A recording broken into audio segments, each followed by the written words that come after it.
the parsha mentions Atam netzavim ayom kulchem lifnei Hashem Elokeichem, and then the pasuk describes for us who kulchem is, all of you.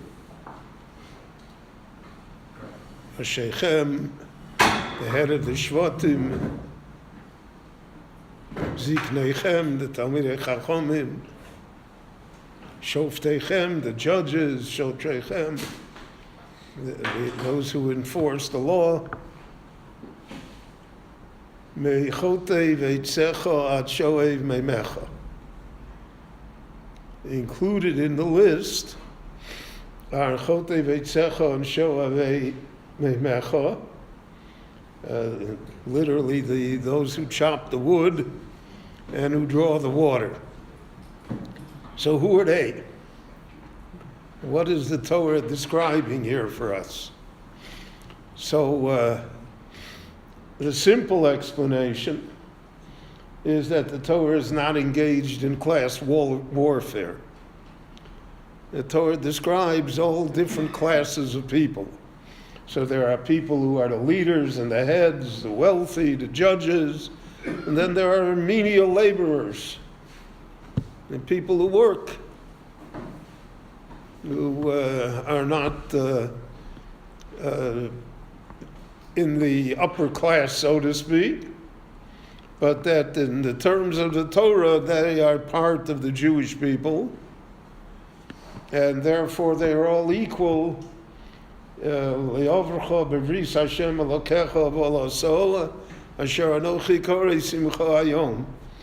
part of the covenant, and that no matter what they do, their Torah does not differentiate between them on the basis of class or wealth or occupation, etc.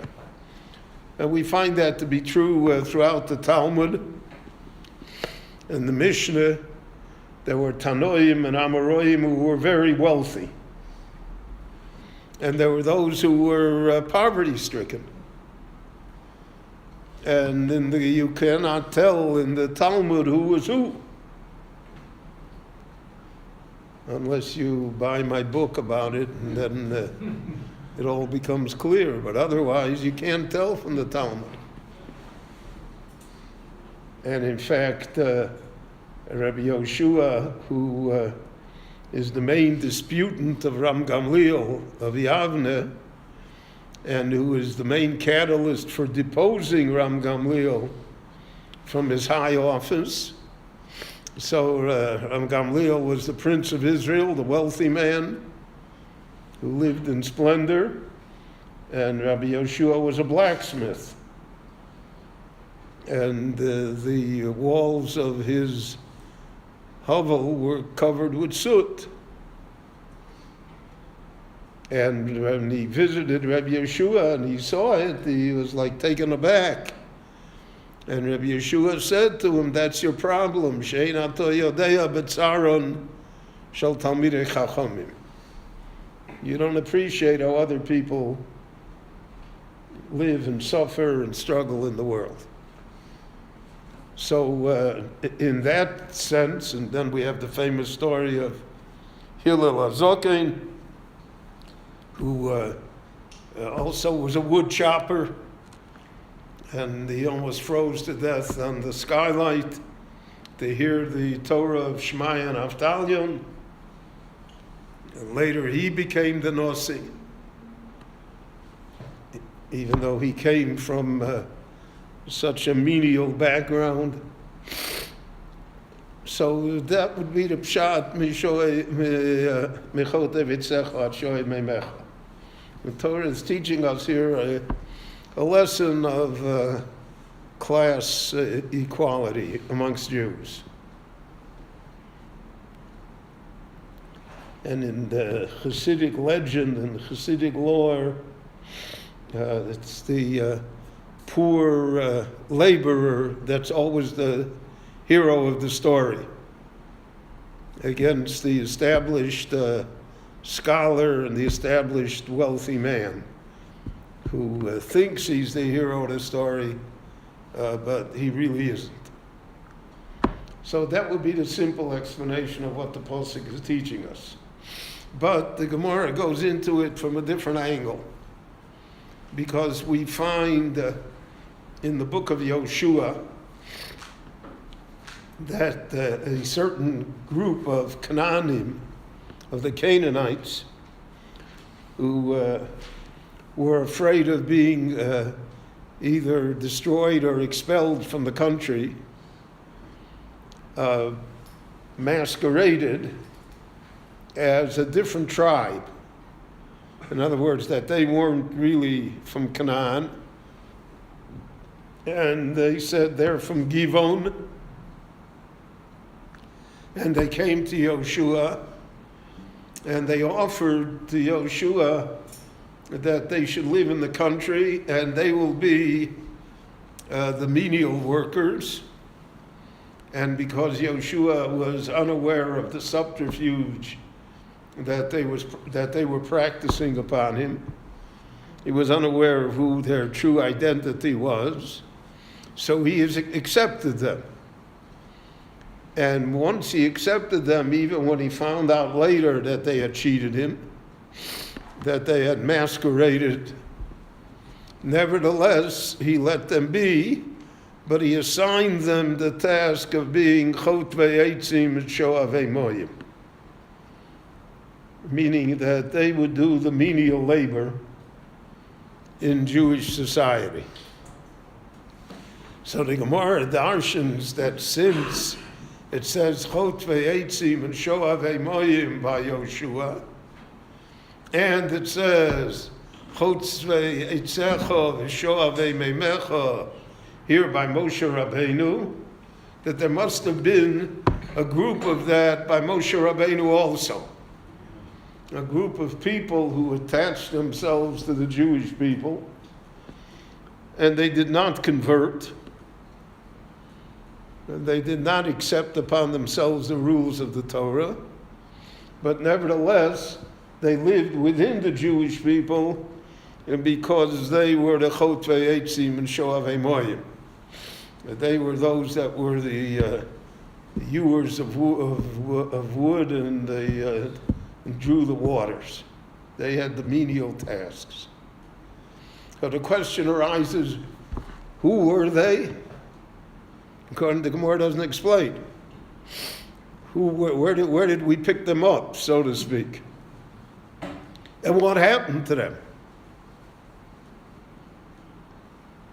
So there are interesting theories. One theory in the Meforshim is that they were from the erev. It says when the Jewish people left Egypt, the erev olo imohem. A mixture of peoples went out, because Egypt was the house of slavery. It's not only that the Jews were enslaved in Egypt, there were other nations and tribes that also were enslaved. And when the miracles happened and the Jewish people were able to leave, the other slaves left with them. And they were the erev rav.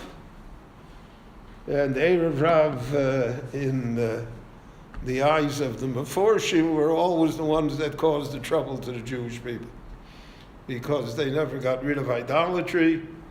They never bought in completely to the Jewish way of life. And so whenever there are troubles, it's the erev rav. And it's remained throughout Jewish history almost as a slang term, that Jews that don't behave themselves, we say they're the erev rav. So, but what happened to them? If they were the chotzei eitzim v'shoavei moyim, what happened to them? So there are those that say that they died in the desert. But that doesn't jive with what Moshe says here, because this is after this is the generation after. And here he says, chotvei eitzecha v'shoavei meimecha. So then others say that they survived and they went through the entire process of Eretz Yisrael. And it's because of them that they were in the midst of the Jewish people that the Jewish people were always susceptible to idolatry and bias rishon. And that eventually they intermarried with the Jewish people, but they always had a negative effect. They always were there. The same question arises regarding Yoshua's Givonim. What happened to them? And again, the same idea is expressed, that somehow they became mixed in with the Jewish people, but that they never were a positive force, and that we always had trouble from them. And that would explain part of the reason for the continued rebelliousness of the Jewish people throughout Bayis Rishon. And the rabbis carried this over to Bayis Sheni as well, because they said the Hashmonaim forcibly converted the Adumim, the Idumeans, and they made them part of the Jewish people. And eventually the Idumeans took over, Antipater, Herod, etc. And they were the ones that brought destruction upon the Jewish people. So we have here a concept that there are, so to speak, foreign bodies within the Jewish people. And there always have been. And that somehow these people become part of the Jewish people, but that they many times lead to problems and lead to negativity.